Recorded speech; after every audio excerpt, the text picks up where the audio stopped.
Assalamualaikum warahmatullahi wabarakatuh.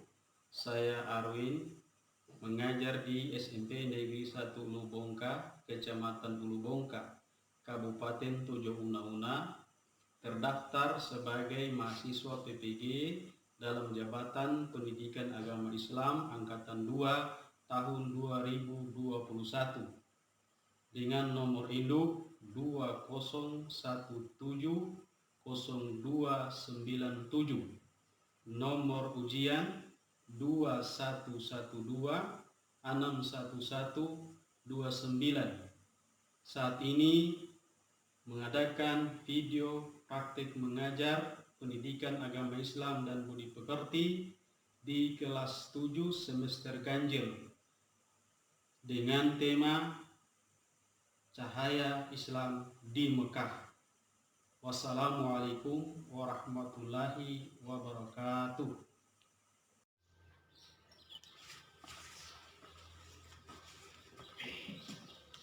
Assalamualaikum warahmatullahi wabarakatuh. Waalaikumsalam warahmatullahi wabarakatuh. Apa kabar anak-anak? Baik. Alhamdulillah. Ya, pada hari ini kita belajar tentang pendidikan agama Islam dan budi pekerti dengan tema Cahaya Islam dari Mekah. Namun sebelum itu, terlebih dahulu kita baca doa sama-sama. Ya, Kahar, silakan pimpin baca doa. Mari kita berdoa bersama-sama. Bismillahirrahmanirrahim. Zidni ilman warzuqni fahman walhamdulillahirabbil alamin. Ya. Baik, saya akan absensi dulu ya.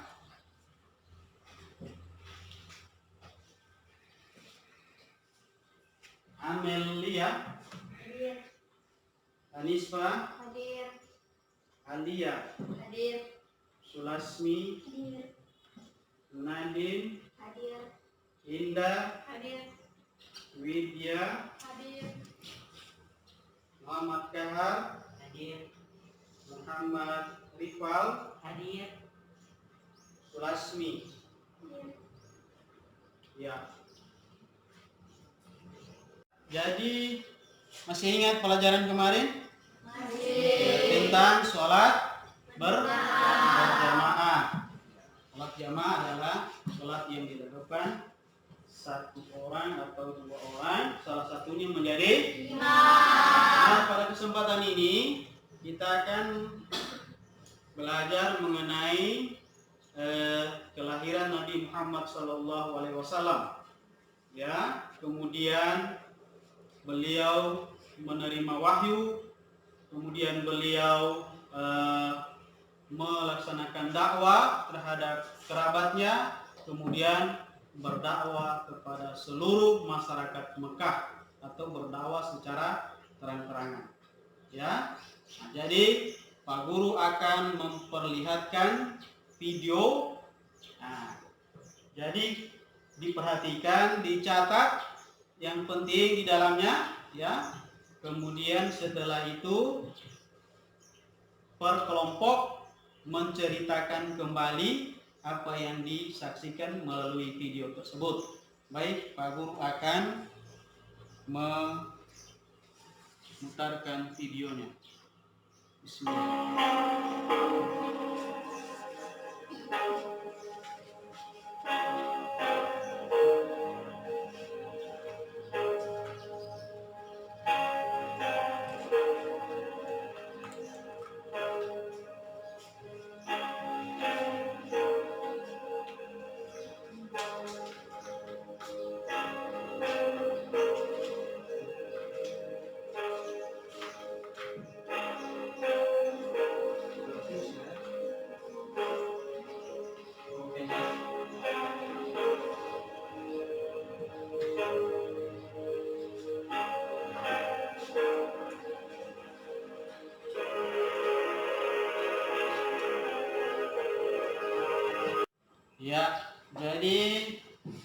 sudah menyaksikan video tentang kelahiran Nabi Muhammad, kemudian beliau diangkat menjadi rasul, kemudian beliau berdakwah baik secara sembunyi-sembunyi maupun secara terang-terangan. Nah, dari menyaksikan video tadi, mungkin ada yang mau ditanyakan, silakan. Saya Pak, Ya, silakan. apa yang dimaksud dengan zaman jahiliyah? Iya, bagus. Apa yang dimaksud dengan zaman jahiliyah? Jadi zaman jahiliyah itu artinya zaman kebodohan. Jahiliyah itu artinya bodoh. Ya. Jadi setelah Nabi Isa alaihissalam diutus oleh Nabi Isa itu diutus pada abad awal Masehi, ya, awal abad Masehi. Sementara Nabi Muhammad diutus pada abad ke-7 Masehi, tahun 611 Masehi. Jadi jarak antara Nabi Muhammad dengan Nabi Isa itu sekitar 500 tahun.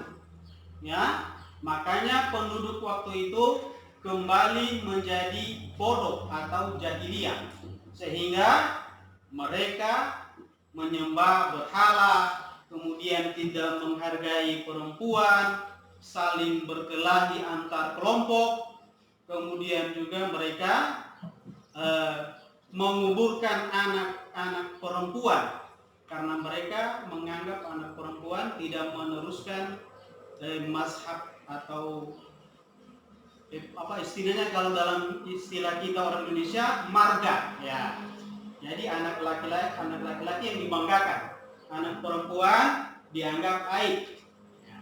Jadi zaman jahiliyah, paham ini? Zaman kebodohan. Ya. Baik, paham ini sudah? Ya. Ada lagi? Saya Pak, Iya. kenapa di sekitar Ka'bah banyak berhala-berhala dan apa namanya berhala-berhala? Iya, bagus. Kenapa di sekitar Ka'bah banyak berhala? Iya, karena mereka itu menganggap berhala itu adalah mewakili Tuhan. Ya, jadi diciptakanlah berhala, mereka taruh di dekat-dekat Ka'bah, kemudian mereka berdoa melalui berhala itu disampaikan kepada Tuhan mereka waktu itu. Nah, karena bodohnya mereka, karena sudah dibilang tadi zaman jahiliyah. Adapun nama-nama berhala itu yang paling besar di antara berhala itu ada 3, yaitu Latta, Uzza, dan Manata. Nah, Latta, Uzza, dan Manat. Biasa orang bilang begitu, ya. Nah, jadi mereka datang ke Ka'bah menyembah berhala, mengelilingi Ka'bah sambil menyembah berhala, ya. Makanya mereka itu membuat banyak berhala di dekat-dekat Ka'bah, ya. Paham ya? Baik, siapa lagi? Saya Pak. Iya. Kenapa Nabi Muhammad SAW diberi gelar Al-Amin? Iya. Kenapa Nabi Muhammad SAW diberi gelar Al-Amin? Ya, Nabi Muhammad SAW diberi gelar Al-Amin karena pada waktu Ka'bah mengalami banjir bandang, banjir besar, Ka'bah itu rusak, ya, rusak parah. Nah, maka para pemuka Quraisy berunding untuk merenovasi, ya, diperbaiki kembali Ka'bah. Ya. Pada saat Ka'bah selesai direnovasi, ada satu batu namanya Hajar Aswad. Nah, Hajar Aswad ini antara suku-suku tadi saling berebutan mau meletakkan kembali di tempatnya. Nah, akhirnya Abu Umayyah berpendapat dan mengusulkan kepada kabilah-kabilah atau suku-suku, siapa yang pertama-tama memasuki pintu Safa, maka dialah yang berhak meletakkan Hajar Aswad. Akhirnya Nabi Muhammadlah yang pertama-tama memasuki pintu Safa. Pada waktu itu Nabi Muhammad berusia 35 tahun. Ya. Nah, jadi Nabi Muhammad pun memanggil suku-suku yang bertikai tadi, yang saling berkelahi ingin meletakkan Hajar Aswad tadi. Maka Hajar Aswad tadi diletakkan di atas kain, ya, kain yang segi 4. Setelah itu dipanggillah perwakilan dari suku-suku itu memegang di tepi kain tersebut, ya. Jadi diangkat. Nah, semua suku-suku perwakilannya angkat di tepi kain itu, Hajar Aswad di atas kain itu. Setelah sampai di pinggir Ka'bah, Nabi Muhammad mengangkat Hajar Aswad itu, kemudian meletakkanlah di tempat yang telah disediakan oleh Nabi Ibrahim dulu. Karena yang membangun Ka'bah ini Nabi Ibrahim bersama Nabi Ismail, ya, anaknya Ismail. Jadi Ka'bah ini peninggalan dari Nabi Ibrahim dan anaknya Nabi Ismail, ya. Jadi Ka'bah direnovasi, kemudian diletakkan kembali Hajar Aswad oleh semua suku-suku yang ada di sekitar Ka'bah dengan memegang tepi kain yang ada Hajar Aswad. Kemudian Nabi meletakkan di tempat semula. Maka itulah dikatakan Nabi diberi gelar Al-Amin. Ya, karena beliau sangat jujur, ya, tidak mementingkan diri sendiri. Jadi dia panggil semua suku-suku saling bersama-sama. Ya. Paham ini? Ya. Baik. Jadi itulah sejarah sehingga Nabi diberi gelar Al-Amin tadi. Ya. Baik, sekarang apa yang kalian saksikan tadi, catat, kemudian yang kalian catat tadi akan dipaparkan per kelompok. Ya? Bisa?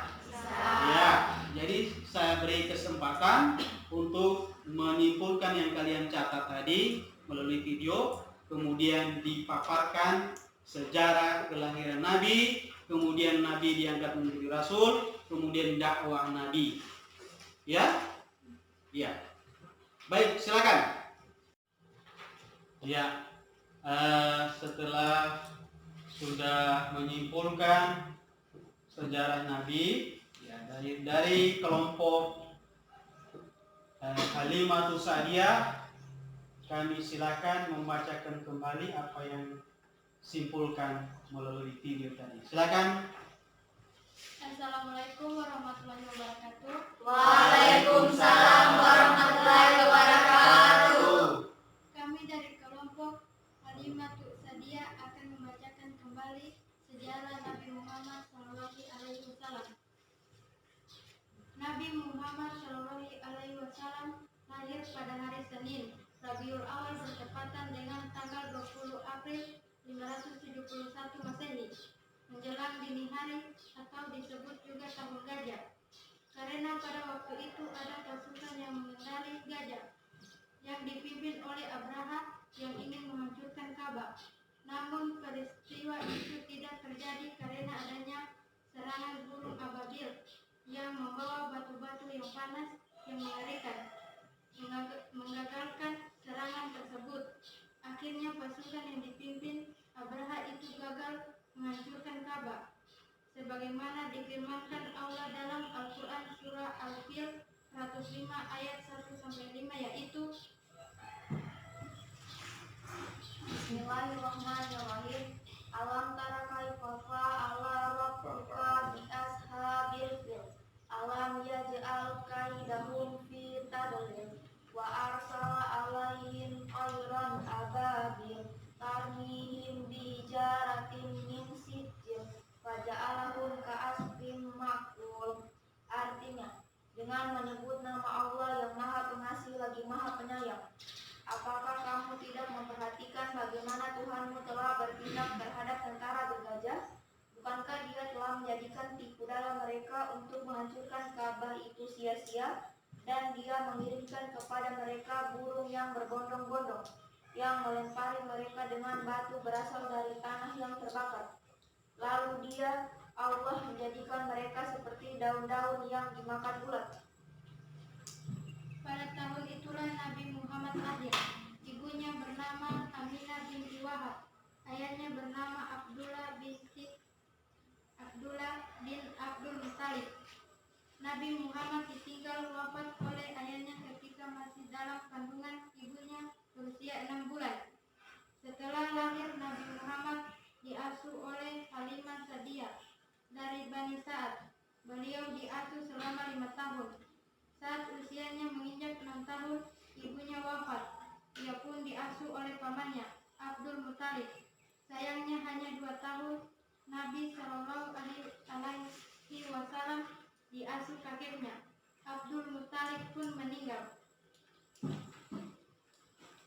Selanjutnya beliau diasuh oleh pamannya Abu Thalib sampai menginjak remaja. Pada usia 10 tahun ia menjadi penggembala kambing keluarganya dan memiliki penduduk Mekah.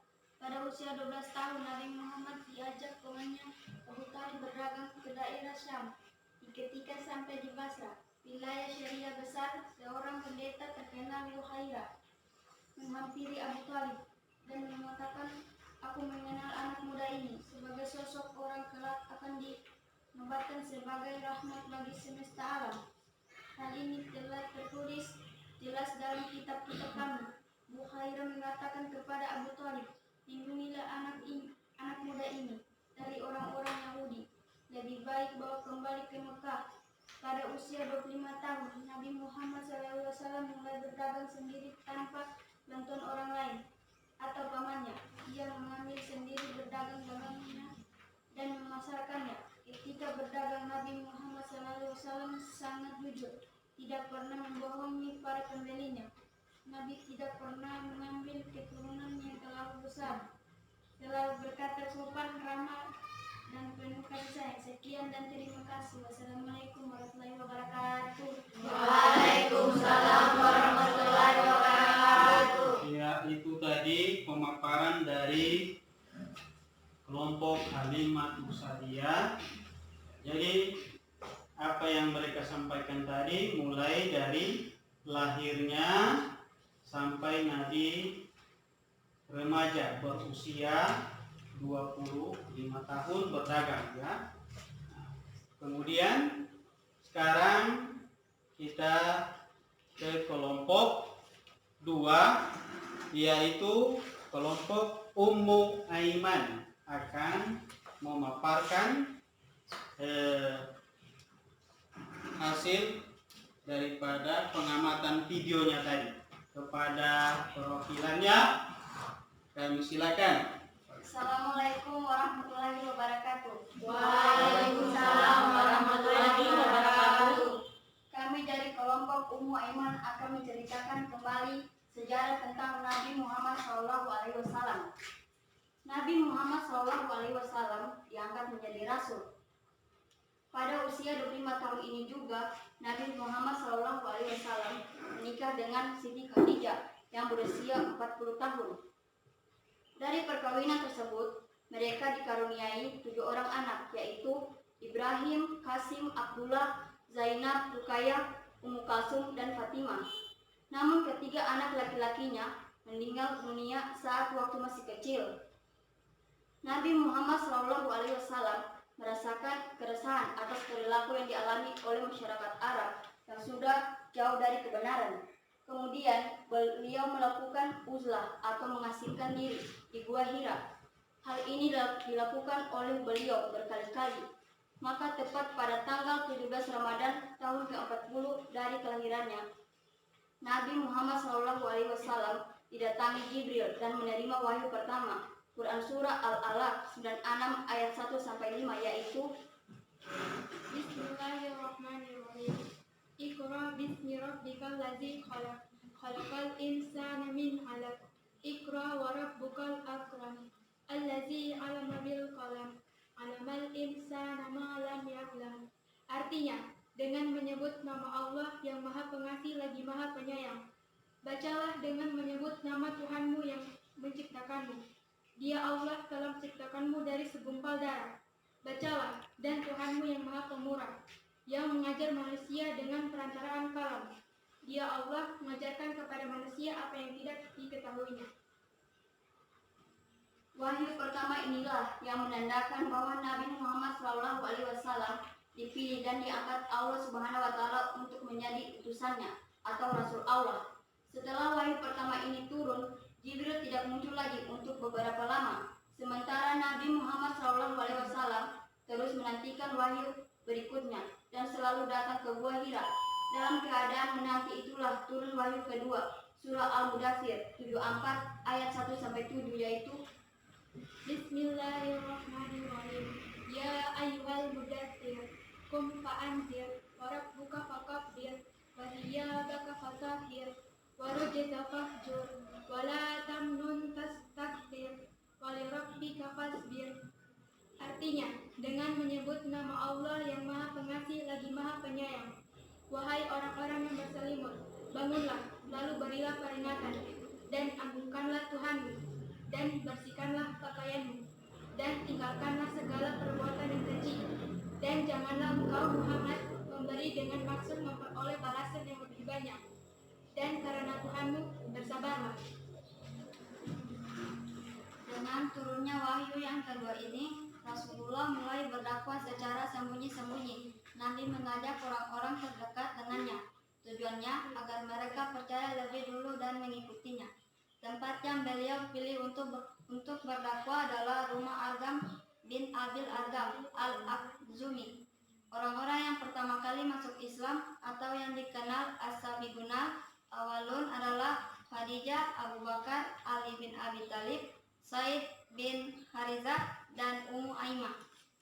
Berkat bantuan Siti Khadijah dan Abu Bakar Siddiq, dari hari ke hari bertambahlah orang-orang yang masuk Islam dan beriman kepada seruan beliau, baik laki-laki maupun wanita. Sekian dan terima kasih. Wassalamualaikum warahmatullahi wabarakatuh. Waalaikumsalam warahmatullahi wabarakatuh. Ya, itulah tadi dari kelompok Ummu Aiman yang telah membacakan hasil pengamatan video tadi.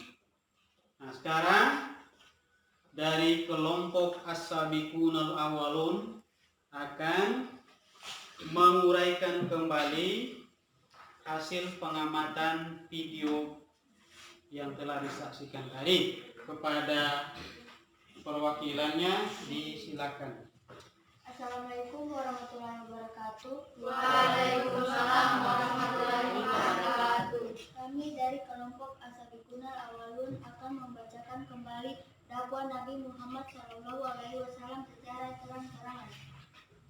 Setelah Nabi Muhammad SAW berdakwah secara sembunyi-sembunyi, maka turunlah wahyu yang ketiga, yaitu Quran surat Al-Hijr ayat 94-95, yaitu Bismillahirrahmanirrahim. Wasda ma tu'maru ma'afi anil musyrikin. Inna kafaina kal mustahzi'in. Dengan artinya, dengan nama Allah yang Maha Pengasih lagi Maha Penyayang, maka sampaikanlah olehmu secara terang-terangan segala apa yang diperintahkan kepadamu, dan berpalinglah dari orang-orang yang musyrik. Sesungguhnya kami memelihara daripada kejahatan orang-orang yang memperolok-olokkan kamu. Kemudian Nabi Muhammad menerima wahyu lain Quran surah Asy-Syu'ara ayat 214-215, yaitu Bismillahirrahmanirrahim. Wa anzir masiratal aqrabin wa tidak jana hakala limanit baitan minal mu'minin. Artinya, dengan menyebut nama Allah yang Maha Pengasih lagi Maha Penyayang, dan berilah peringatan kepada kerabat-kerabatmu yang terdekat, dan rendahkanlah dirimu terhadap orang-orang yang mengikutimu, yaitu orang-orang yang beriman. setelah Rasulullah SAW menerima wahyu tersebut, beliau mulai berdakwah secara terang-terangan. Pertama-tama, Nabi mengajak dan mengumpulkan seluruh sanak keluarganya di kaki gunung safar untuk mengajak mereka beriman kepada Allah Subhanahu wa taala.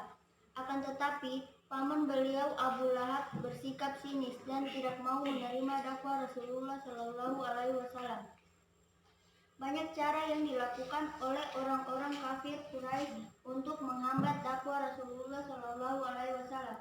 Di antaranya mencoba menyuruh pamannya Abu Talib untuk menghentikan dakwah keponakannya itu. Namun, Nabi Muhammad SAW menolak dan mengatakan, "Demi Allah, meskipun seluruh anggota keluarga mengucilkanku, aku akan terus berdakwah menyebarkan ajaran Islam." Kaum kafir Quraisy gagal untuk menghambat dakwah Rasul, menjadikan mereka semakin marah dan emosi. Budak-budak mereka yang masuk Islam disiksa. Seluruh pengikut Nabi lalu diancam dan diteror agar menolak ajakan Nabi Muhammad SAW. Abu Jalal, paman Nabi SAW, menyewa orang Yahudi untuk mengejek dan mencaci maki Nabi SAW dengan harapan ia berhenti berdakwah. Akan tetapi, justru akhirnya si Yahudi itu masuk Islam karena keluhuran akhlak Nabi SAW. Kemudian kaum kafir Quraisy mengutus Utbah bin Rabi'ah. Utbah mengatakan, "Hai Muhammad, jika engkau menginginkan kekayaan, saya sanggup menyediakannya. Jika engkau menginginkan pangkat yang tinggi, saya sanggup mengangkatmu menjadi raja. Jika engkau menginginkan wanita cantik, saya sanggup mencarikannya. Dengan syarat engkau berhenti melanjutkan dakwahmu." Nabi Muhammad SAW tidak tertarik pada tawaran itu dan terus berdakwah. Setelah kaum kafir Quraisy gagal, akhirnya memboikot Nabi Muhammad SAW, Bani Muttalib dan Bani Hashim. Umat Islam terkurung di celah-celah kota Mekah bernama Shib selama 3 tahun. Ini terjadi pada tahun ke-7 kenabian Rasulullah SAW. Terima kasih. Wassalamualaikum warahmatullahi wabarakatuh. Waalaikumsalam warahmatullahi wabarakatuh. Ya, itulah tadi dari kelompok As-Sabiqun Al-Awwalun. Walaupun ada pembacaan ayatnya agak tersentak karena teman kita ini dalam keadaan sakit flu, sehingga pembacaan ayatnya agak tersendat, ya. Nah, jadi tapi jelas saja. Jelas. Jadi untuk yang kalau saya nilai, ya itu sudah bagus semua, ya. Sudah bagus untuk menyampaikan secara berkelompok, ya. Namun yang kelompok As-Sabiqun Al-Awwalun ini kurang maksimal, ya. Jadi mudah-mudahan berikutnya lebih bagus lagi. Nah, jadi apa yang kalian sampaikan tadi itulah sejarah Nabi Muhammad SAW yang diuraikan kembali melalui video tadi, ya. Nah, jadi Nabi Muhammad lahir pada tanggal berapa? 12 Rabiul Awal atau tahun 571 atau disebut juga dengan tahun Gajah. Nah, itu. Bapaknya bernama Abdullah, ibunya Aminah. Yang mengasuh waktu masih kecil Halimatus Sa'diyah. Kemudian ayahnya meninggal saat beliau dalam kandungan berusia 3 bulan. Ibunya wafat ketika beliau berumur 6 tahun. Ketika ibunya meninggal, diasuh oleh kakeknya bernama siapa tadi? Kakeknya Abdul Muttalib. Kemudian setelah itu meninggal kakeknya, diasuh oleh pamannya bernama Abu Talib. pada usia 25 tahun beliau menikah dengan Siti Aminah. Waktu itu berusia berapa tahun? 40 tahun dan dikaruniai oleh Allah Subhanahu wa taala anak sebanyak 7, yaitu Ibrahim, Kasim, Abdullah, apalagi Rukayah, Kalsum, Fatimah. Cuma anaknya yang laki-laki masih kecil-kecil sudah meninggal dunia. Jadi tinggal yang perempuan 7 dikurangi 3, sisa 4 yang perempuan semua. Ya. Kemudian Nabi berdakwah secara sembunyi-sembunyi pertama, ya, dengan turunnya surat Al-Mudaththir tadi, ya, hai orang-orang berselimut. Maka Nabi begitu mendapatkan ayat tadi, beliau mengajak kepada kerabatnya untuk mempercayai agama Islam. Ya.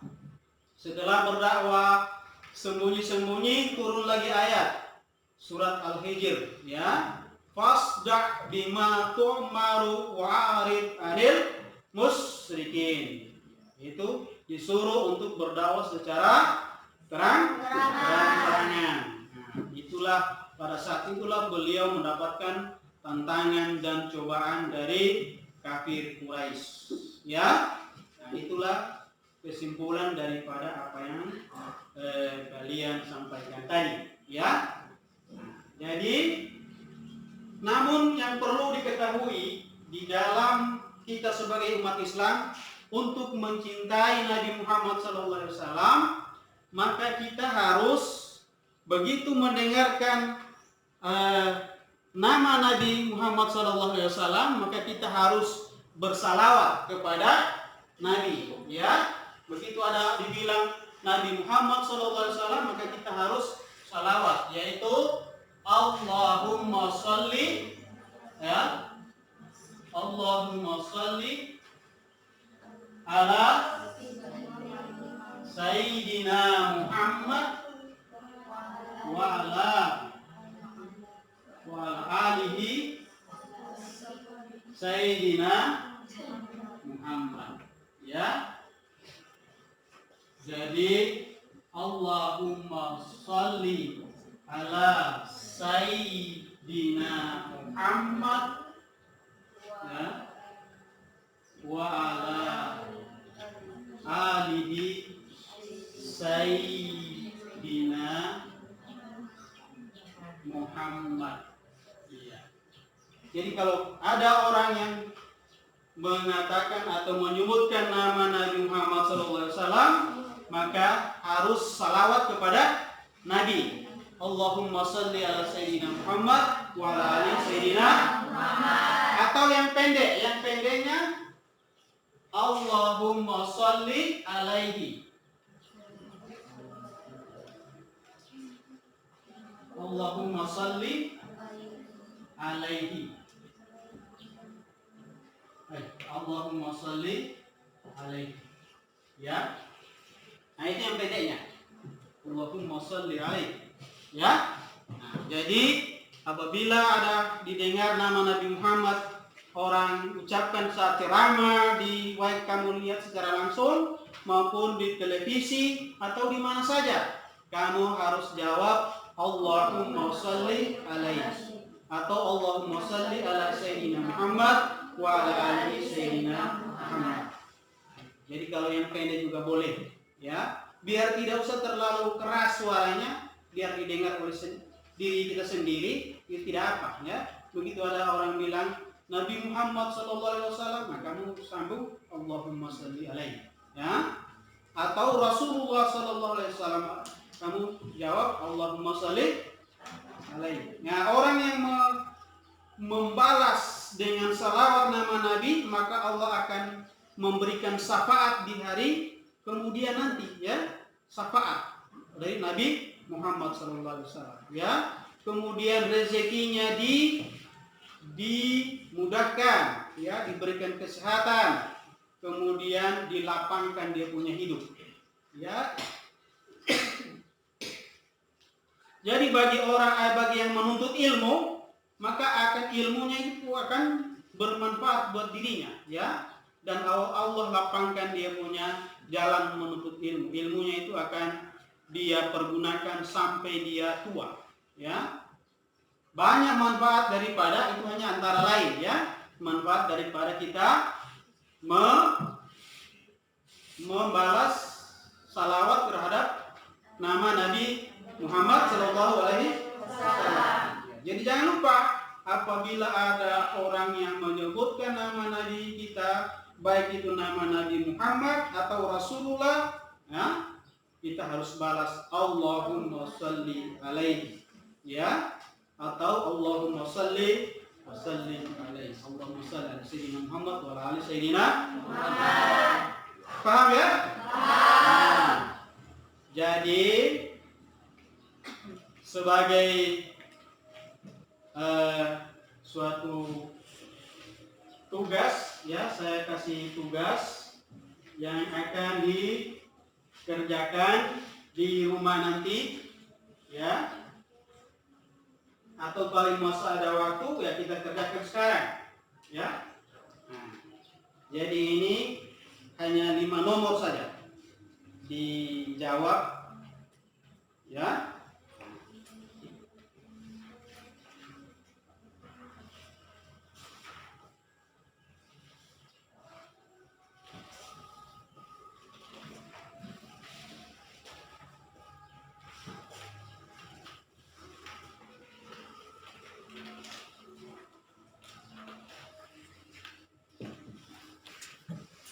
Ya, sudah dapat semua, ya? Nah, jadi soalnya gampang saja, ya. Jadi sikap sopan santun terhadap Nabi yang saya sudah terangkan tadi barusan itu, ya, mengucapkan salam apabila mendengar namanya disebutkan, ya, itu dilihat itu, ya, ya, sudah. Nah, baik, jadi itu dikerjakan nanti.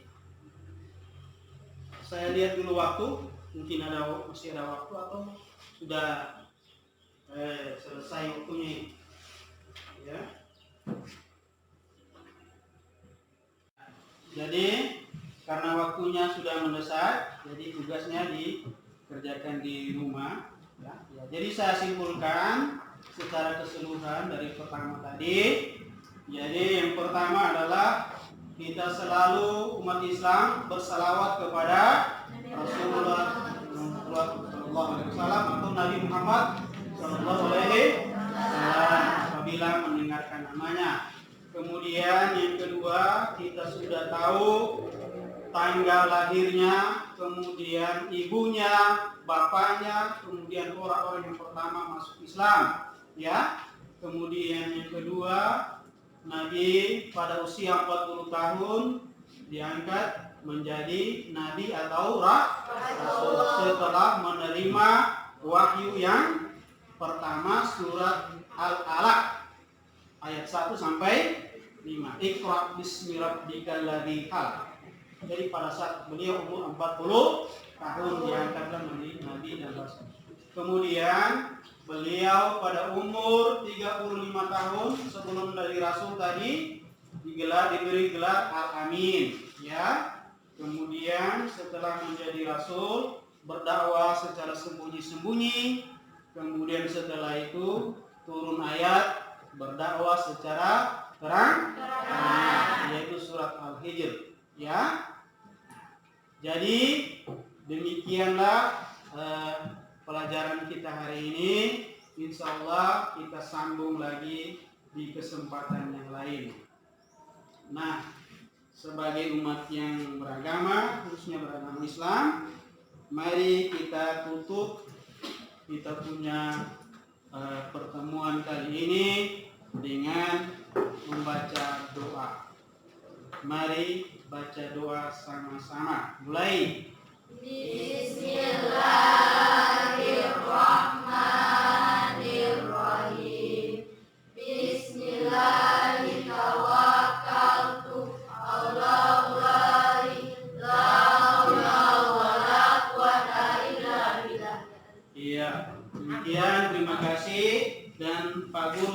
sampaikan hati-hati di jalan, jangan sampai ada musibah ya. Terima kasih. Wassalamualaikum warahmatullahi wabarakatuh. Waalaikumsalam warahmatullahi wabarakatuh.